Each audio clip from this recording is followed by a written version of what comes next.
Recording studio मठिया मोड़।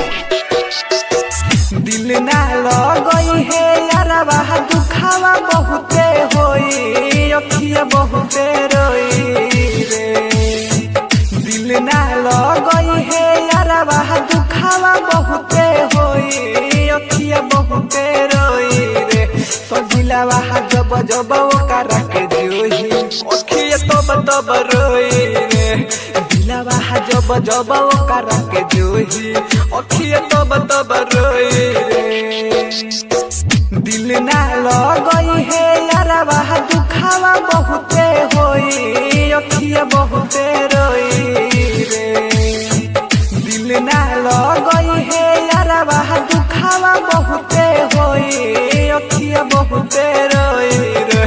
तो दिलवा जब जब ओकरा के जोही अखिया बहुते रोई रे। दिलवा जब जब ओकरा के जोही अखिया तब रोई रे।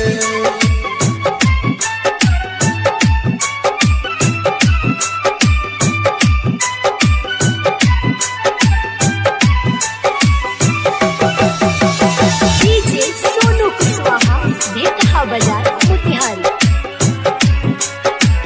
डीजे सोनू कुशवाहा बेतहा बाजार मोतिहारी। तोनी को न सोची है सो कहल तोरा बाती के बनल छोड़ा दी है सो साथी संगाती के। तोनी को न सोची है सो कहल तोरा बाती के बनल छोड़ा दी है सो साथी संगाती के।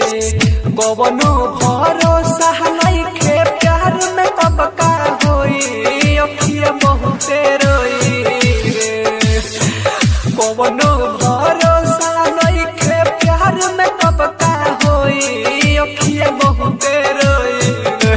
तो दिलवा जब जब ओकरा के जोही अखिया बहुते रोई रे। दिलवा जब जब ओकरा के जोही अखिया तब